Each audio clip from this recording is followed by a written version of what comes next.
Voilà les amis, nous voilà ensemble pour cette fameuse vidéo. Alors oui, je vous ai fait attendre pour cette publication. Il faut dire qu'il y a eu quand même pas mal d'imprévus à surmonter autour de ce fameux 12 mai que j'ai choisi, 12 mai 2025, et même depuis cette période, il y a beaucoup de choses pour moi, et je pense évidemment que vous aussi, il y a eu énormément de changements, de bouleversements, de choses à faire. Et il y a tellement de choses qui ont été bouleversées pour moi, et certains d'entre vous, comme je le répète, comme vous aussi, c'est comme si, je vous donne une image, les 4 pieds de la table s'effondrent ou s'effondraient en même temps, et que le plateau s'écrasait, vous voyez, sur le sol. Alors vous imaginez bien que, évidemment, il ne faut pas tout laisser comme ça. Et bien rien ne... Enfin, c'est ce que je pense, mais je ne suis pas ravie de tout ça, mais c'est ce que je pense quand il y a des choses comme ça qui arrivent de manière inattendue et qui sont bouleversantes. Eh bien, rien ne sert de s'affoler, il faut rebâtir autre chose avec de plus récent, de solide, pour du long terme. Voilà. Alors, rien ne sert de recoller les morceaux, parce que ça ne sert à rien. Il y a une raison pourquoi ça s'écroule, c'est que c'est fini. Il faut changer, il ne faut pas retaper en recollant les petits morceaux. Et vous inquiétez pas, on arrive au thème de la vidéo, c'est que je voulais vous parler quand même un petit peu avant des choses, des événements. Pourquoi, depuis le mois de mai, j'ai reculé les choses, parce que j'avais finalement pas le choix, vous voyez. Alors en tarot, je vous aurais dit, c'est la tour. Si vous connaissez un peu le tarot, eh bien, vous regardez la définition de la tour, qui s'écroule, enfin, qui casse tout. Voilà, tout est à plat. Et là, c'est inattendu, c'est imprévu. Et puis, quand c'est cassé, c'est cassé. C'est pas comme l'arcane, la mort. La mort, c'est lentement, les choses se défritent. Mais là, non, la tour, c'est boum, d'un seul coup. Alors, donc, c'est une date que j'ai choisie longtemps avant et à laquelle je me suis préparée. Et encore, si j'avais pas préparé, alors là, je sais pas ce que ça aurait donné. J'ai choisi l'heure, donc la moins difficile, parce que ici, le même jour, moi j'ai choisi midi, mais le même jour, si vous regardez sur un logiciel, à 16h57 exactement, c'est une carte vraiment... alors, je l'ai là, voilà. Je peux vous montrer. Elle est, alors, parce que là, c'est travaillé, donc je ne vais pas vous montrer avec tout le travail. 16h57, voilà. Et puis, vous aurez, je vais vous mettre les deux de toute façon en image, mais là, voilà, c'est nature. Allez, je vous montre, vous voyez, là, il y a beaucoup de traits rouges, et sur l'autre, à midi, il y a des traits rouges, mais pas autant. Donc, voilà, c'était un choix quand même pour ce 12 mai, parce que c'était la pleine lune aussi, et en scorpion, comme je l'ai dit dans différentes petites vidéos précédentes. Hein. Donc, on y va. Alors, c'est 12 heures à Paris. Hein.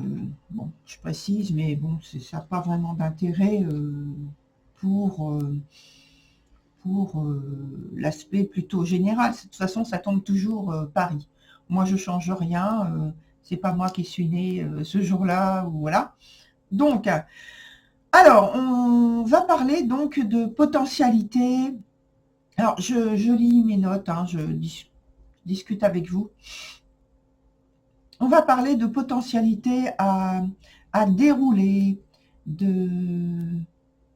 on va parler de découverte, d'appel au discernement, de déconditionnement, de challenge et pièges à relever, de tendances programmées ou cachées ou subtiles à débusquer, de transformation, de libération, de détachement à des habitudes, à des vices.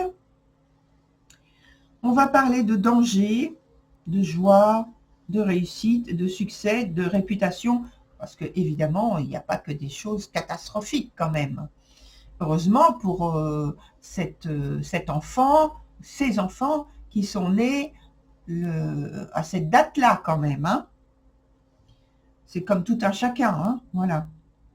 Donc, on va parler également d'aspiration, de fascination, bref, c'est une quête du bonheur, comme chacun d'entre nous, voilà, parce qu'on cherche quand même du positif, je pense, hein, c'est ma manière de voir les choses, peut-être que je me trompe, je ne sais pas. La conquête d'un soi épanoui. Alors, le voici ce petit ange. Bienvenue à toi, Taureau, ascendant, Scorpion. Il a le regard d'une grande intensité, avec Mars en conjonction à l'ascendant en Lion. Il est dynamique, énergique, courageux. C'est un passionné qui sait faire entendre sa voix. Un individu qu'il va devenir, hein, donc une personne qu'il va devenir, qui sait lutter pour obtenir ce qu'il désire. Avec un Mars à l'ascendant, je vous garantis que ça va booster. Hein.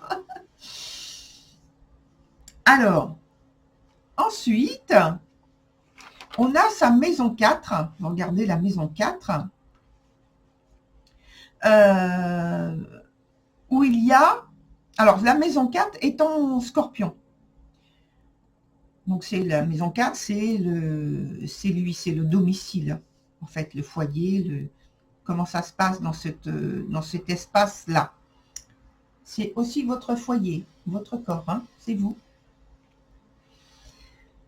Alors, il y a donc d'abord cet aspect que j'ai noté, moi, pour la lune noire. Alors, d'abord, j'ai envie de parler de la lune noire dans cet espace en Scorpion.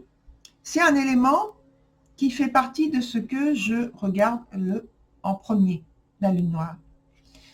Ici, le nouveau-né sera peut-être confronté aux interdits.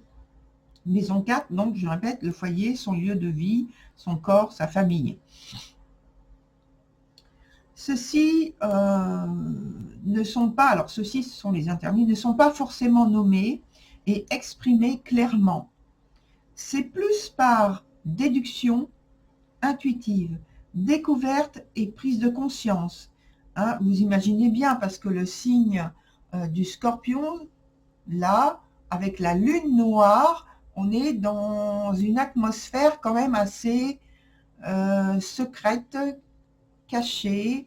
On n'exprime pas spécialement les choses verbalement. C'est plus l'esprit, vous voyez. Et Alors, ça ne veut pas dire que les scorpions sont comme ci ou comme ça. C'est pas du tout ce que je suis en train de dire.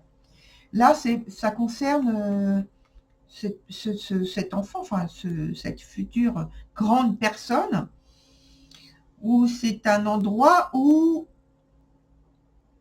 on est plutôt dans une atmosphère secrète. On ne parle pas, on ne dit pas les choses clairement. On devine, parce que l'intuition est forte. On devine, on analyse, on observe, on se pose en quelqu'un qui va deviner et qui va se positionner en général de cette façon-là. Voilà. Donc c'est d'abord une situation complètement déconcertante et incompréhensible. Vous imaginez bien comment ça peut être dans un foyer comme ça. Il y a un fort sentiment de culpabilité qui peut l'envahir, cet enfant. Je dis d'abord cet enfant, mais évidemment ça va devenir un adulte, hein, donc on va dire cette personne, cet enfant, hein, sans en connaître la raison évidente ou véritable, irréelle ou inexistante. C'est quelque chose, c'est un ressenti très fort en tout cas, vous voyez. Il y aura donc une attirance pour tout ce qui est caché, les non-dits, comme je viens de formuler, qu'il ressent instinctivement. Alors, c'est pas la peine d'essayer de lui cacher quelque chose parce qu'il va le deviner. Il va deviner qu'il y a quelque chose qui tourne pas rond. Alors, il va pas forcément le dire, l'exprimer, mais il va le sentir. Vous voyez ? Il aime investiguer, dénicher les secrets, les mystères à mettre au jour. Et dans ce secteur de vie, il devra trouver une manière bien à lui de laisser vivre sa personnalité profonde. Parce que, évidemment, c'est la lune noire qui est, en plus, donc en Scorpion. Hein. Il sera confronté à l'inconnu en lui qu'il devra débloquer. Vaste travail, hein. Travail personnel. Hein. Il doit à tout prix éviter la paralysie de son expression profonde. Donc, à charge, on va dire, aux parents, de le laisser s'exprimer, même tout petit, de le laisser parler et s'exprimer. Avec la lune noire aussi en maison 4, on peut en premier lieu parler de la mère.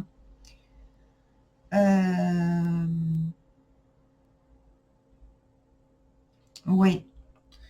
Et puis, la famille et le foyer. La maison 4, la lune, parce qu'il y a la lune dans la maison 4. Hein. N'oublions pas, c'est pourquoi je dis il faut parler de la mère. Et certes, chez elle, oui. La maison 4, la lune est certes chez elle. Parce que normalement, c'est la lune en cancer. Hein, donc voilà, on remet les choses comme ça. Donc maison 4, c'est le signe du cancer. Et donc c'est la place de la lune. La lune est bien placée, là, ici. Mais ici, elle baigne dans l'atmosphère du scorpion. Donc pas du tout en cancer. Alors, on n'est pas dans le cocon du cancer, pardon. Le calme de la vie intime pourra être perturbé quand même par les alertes de la lune noire en arrière-plan. D'autant que la lune noire fait un carré avec Pluton. Donc Pluton, c'est la planète maîtresse du Scorpion. Et là, donc, il est en Verseau. Si je me souviens bien, je regarde. Oui, Pluton est en Verseau.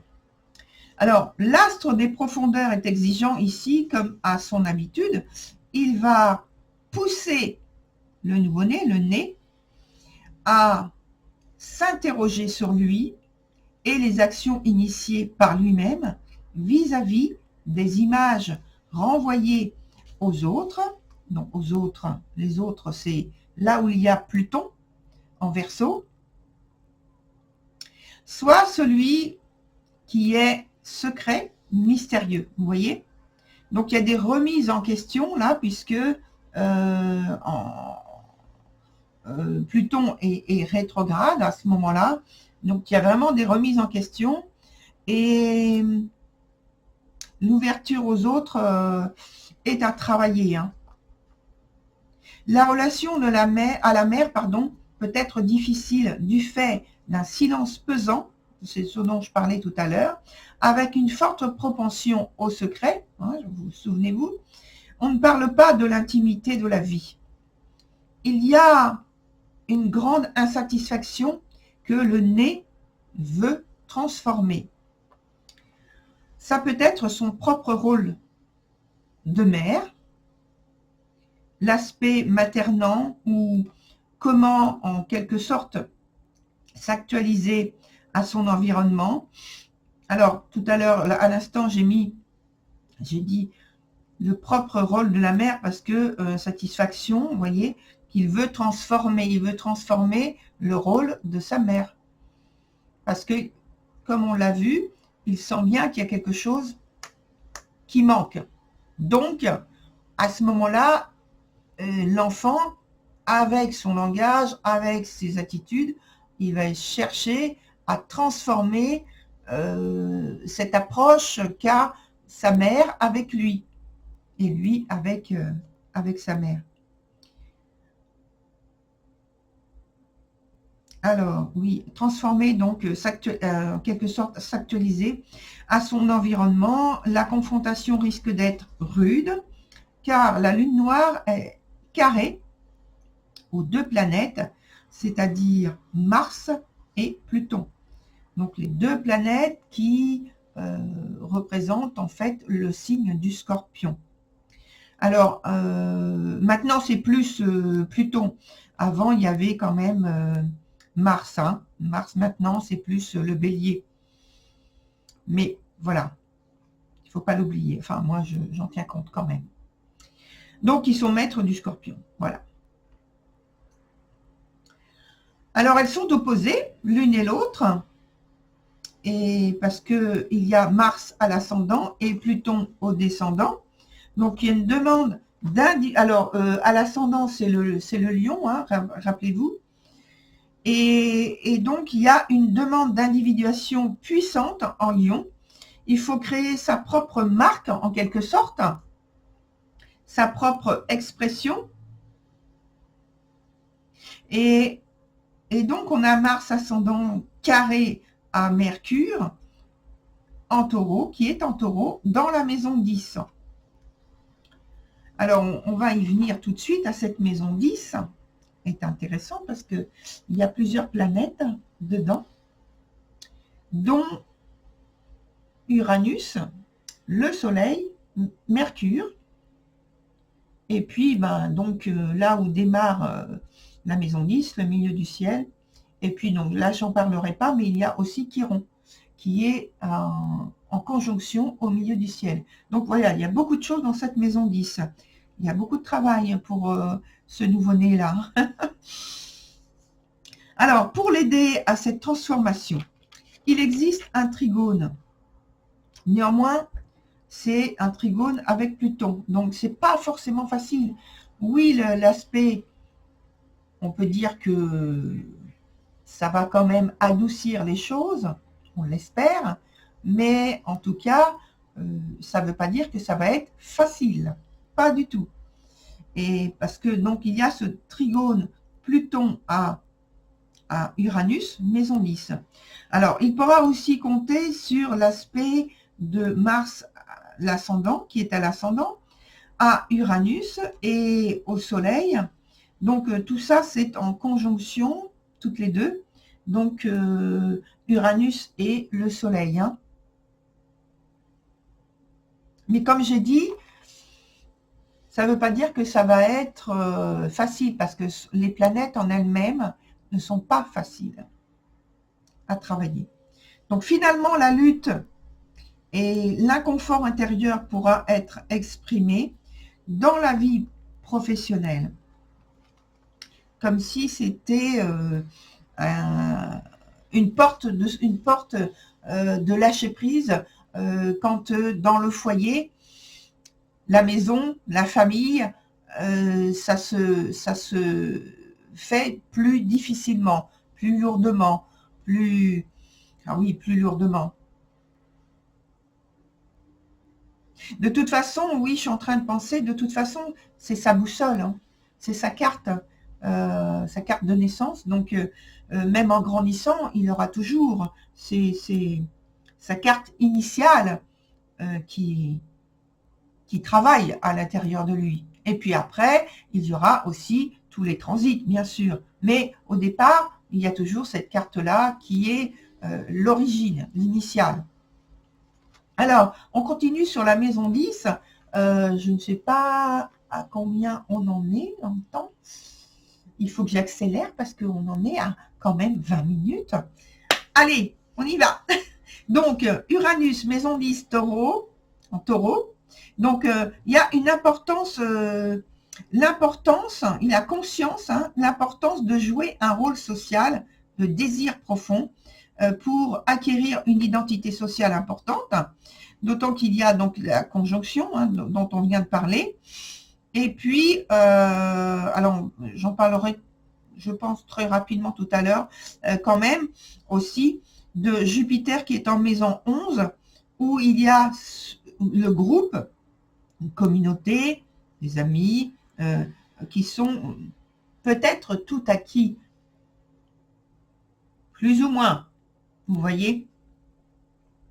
Alors, donc, le soleil, donc c'est pour jouer un rôle de leader, progressiste, je dirais, parce que conjonction à Uranus, visionnaire, quelqu'un qui utilise certains codes traditionnels pour nourrir ses ambitions en taureau, et Vénus qui est en semi-sextile, donc ça crée une petite tension quand même à Uranus et au Soleil. Vous voyez, c'est pas forcément facile tout ça. C'est malgré qu'il y ait tout à l'heure, j'ai parlé du fait qu'il y ait un trigone, des choses comme ça, ou qui sont en, j'ai parlé de, je sais plus, en conjonction, voilà. Conjonction, c'est bien, mais ça dépend quelles planètes sont en conjonction et comment elles sont aspectées elles-mêmes, parce qu'il y a dans ces aspects quand même des aspects difficiles, notamment un aspect qui est avec la Lune, puisque c'est une pleine Lune. Voilà, je ne dis que ça. Donc, entre tradition et... Alors non, j'avais noté autre chose. Donc, oui, des difficultés à s'imposer de façon naturelle. Lui, avec ses idées d'avant-garde. Et en plus, donc, avec Jupiter, qui est en carré, ça ne présage rien de très facile finalement. Sachant que aussi, par rapport à Jupiter, il y a le carré qu'il y a à Saturne. Saturne qui est en conjonction avec Neptune dans la maison 9. Vous voyez? Donc, ça fait quand même quelques confrontations à avoir, quelques difficultés à surmonter, très dures, entre les deux planètes, là, Saturne et Jupiter, déjà. Alors, entre tradition et avant-garde, il va falloir trouver beaucoup de diplomatie pour convaincre des valeurs, vous voyez, et rien n'est gagné. C'est ce que je viens de signaler. Toujours une recherche identitaire, et facilitée toutefois, du moins en théorie, par les sextiles qu'il y a. Il y a certains sextiles, oui, reliés à Pluton. Mais Pluton, c'est Pluton. Pluton, c'est une planète qui est difficile à gérer, dont on parle plus haut déjà avant la grande transformation nécessaire. Mais cela dénote d'une grande force intérieure. Oui, ça lui donne une très grande force intérieure. Et donc, ce nouveau-né, cet individu, cette personne, elle a conscience du rôle qu'elle doit avoir au sein d'un groupe. Donc son Mars à l'ascendant, et trigone à Neptune, Neptune qui est avec Saturne, en bélier. Non, oui, c'est ça. Saturne est en bélier. Et non, c'est le contraire. Saturne est en poisson. Je ne l'ai pas dit tout à l'heure. Saturne est en poisson, encore. Et Neptune est déjà en bélier, voyez. Mais ils sont en conjonction. Ils sont juste rapprochés comme ça, à la limite du signe, de la fin et du début du signe du poisson. Des deux signes, pardon. Je vais y arriver. Hein. J'y arrive. Voilà, voilà, voilà. Alors, j'ai encore des petites choses, des petites notes supplémentaires par rapport à cette maison 4. Alors, j'ai laissé... c'est vrai que je me suis principalement concentrée sur cette maison 4 parce que c'est là pour moi, c'est dans ma vision des choses. Je ne veux pas aller plus loin parce que les autres analyses que j'ai faites, c'est très très long. Et évidemment, il y a tellement de choses à dire, mais je ne veux pas rentrer dans des choses de trop long. Là, vous voyez, on arrive, on est à 26 minutes, donc ça va, maximum 30 minutes, c'est fini. Mais quelquefois, je suis allée jusqu'à 50 minutes. C'est trop, je trouve. Donc, voilà. Aujourd'hui, on va dire qu'on a bientôt terminé.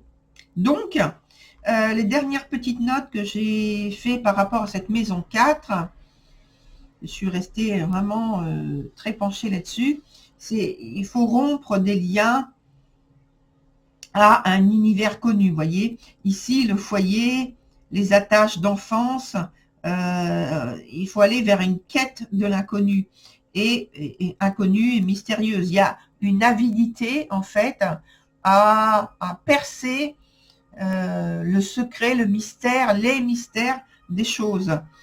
Et avec la Lune, il y a un détachement qui doit se faire par rapport à la maternité, par rapport à la mère, vers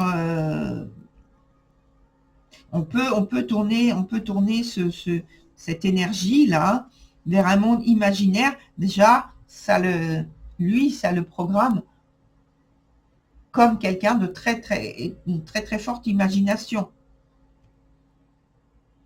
Alors, il peut l'utiliser principalement, peut-être pas au début, mais après, pour se soulager au niveau des tensions intérieures avec l'art. Alors, sinon, qu'est-ce que j'ai noté d'autre? Oui, il y a l'affirmation de soi par le rejet d'une vision sociale qui ne lui convient pas, et donc rejet des stéréotypes culturels et sociaux. Et donc, avec Pluton, qui est effectivement, il y a une crise par rapport à ça, et un élan profond qui s'impose, parce que vous connaissez sans doute Pluton, il s'impose, on ne peut pas dire non, qui s'impose à l'individu. Alors, il y a une volonté de trouver une indépendance d'esprit, une forme de désocialisation. Et en cela, donc, Pluton rétrograde demande une réévaluation des valeurs profondément ancrées, un changement, une transcendance des énergies. Donc, vous voyez, c'est une personne qui va travailler vraiment en profondeur. Et les crises avec Pluton, ça va être, je pense, pas facile à surmonter. J'espère qu'il sera aidé autour de lui, hein, parce que ouais, j'ai connu des personnes qui avaient Pluton en maison 4, sans que ce soit forcément le signe du Scorpion. Et travailler en profondeur, je vous garantis que il y a beaucoup de souffrance intérieure, hein. Des tiraillements vraiment très très forts, hein. Voilà, donc déjà, sinon, le positionnement général de ce né le 12 mai 2025 et sa capacité à s'ouvrir sur deux plans, au moins deux plans en même temps, pour laisser sa spiritualité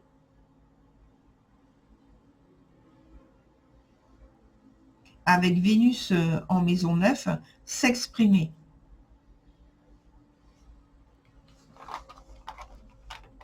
Oui.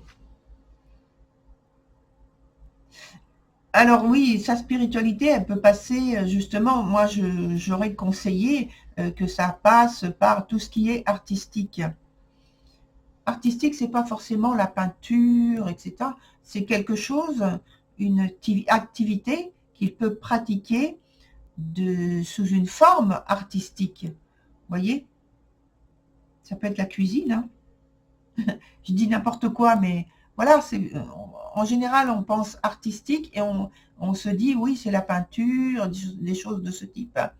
Non, non, ça peut être bien des choses, mais pratiquées avec une forme artistique, avec une approche artistique. Voilà. Alors, elle ou il devra se laisser, on va dire, féconder, s'ouvrir, voilà, ou bien il, elle est le résultat de la fécondation biologique, physique, lui, pour apporter une autre vision de l'approche des choses, de l'approche de la vie. Alors, porter tout ça en soi et le communiquer, je pense que ça ne doit pas être évident pour... Enfin, c'est ce que je pense, mais bon, peut-être qu'il va très bien y arriver, hein, mais voilà, c'est pas forcément évident, je pense. Parce qu'il y a beaucoup de transmutation. Avec cette lune noire et Pluton reliés et comment dire, Mars, déjà dans cet angle comme ça, là, ce T carré, il y a énormément de transformations et tout est intérieur. Donc, il va falloir qu'il se laisse faire, quoi. Voilà. Qu'il trouve une méthode à lui, bien à lui, on l'a précisé, qui l'emmène vers cette transmutation des énergies, donc il a besoin sur lequel il a besoin de lâcher prise et de créer quelque chose pour lui et à transmettre aux autres durant sa vie. Parce qu'il a toute la vie, hein. C'est pas juste pendant l'enfance ou quelques années. Non, heureusement, il a toute sa vie pour le faire. Voilà, c'est un des points épineux qu'il aura à travailler. Voilà, on arrête. On a 33 minutes. Allez, on arrête là. Et puis, alors, qu'est-ce que c'est? J'ai noté ici. Ah oui, oui, c'est important. Oui, alors, Jupiter est trigone à Junon. Junon, c'est, vous savez, c'est la petite étoile des traits, là, je vais vous montrer, avec la croix, une croix renversée en dessous. Alors, c'est Junon. Alors, dans la mythologie romaine, c'est la déesse du mariage et de la fidélité. Elle est l'épouse de Jupiter. Et Junon équivaut à Héra dans la mythologie grecque. Pardon, excusez-moi. Et voilà, alors, ça signifie, là, dans le thème, pour moi, que ce nouveau-né, cette personne, envisage ou il voit l'engagement, ou comment il voit l'engagement. Et ici, il y a une attente d'un engagement profond et sincère, car, oh, mon écran va s'éteindre, car on a donc ce trigone à Junon par rapport à Jupiter, comme je disais, en Scorpion, en conjonction à la Lune, donc qui représente la mer, et donc de la mère, de la femme, plus largement, pour être égale, peut-être égale, pardon, au féminin sacré pour lui. En tout cas, la femme, vous voyez, la femme, la mère, la maternité, et donc je pense, pour moi, c'est le féminin sacré. Il y a une attente de ce côté-là. Et donc, de toute façon, la lune noire, c'est, donc on dit Lilith, c'est une femme, donc une déesse. Donc, vous voyez, il y a ce rapport-là du féminin sacré aussi qui est très fort en lui, finalement, de tout ce dont on vient de parler. Cette fois-ci, c'est terminé. Alors, je vous remercie d'avoir écouté donc cette vidéo qui, c'est vrai, je vous ai fait attendre très longtemps et j'espère que j'en ferai d'autres, mais que j'aurai là, surtout, c'est ça, c'est pas que j'espère en faire d'autres, je sais que je vais en faire d'autres, mais que je n'aurai pas à attendre aussi longtemps pour pouvoir le faire. Voilà. Donc, comme je disais, je vous remercie de votre patience. Et puis, je vous dis à très bientôt pour d'autres vidéos. Voilà, au revoir.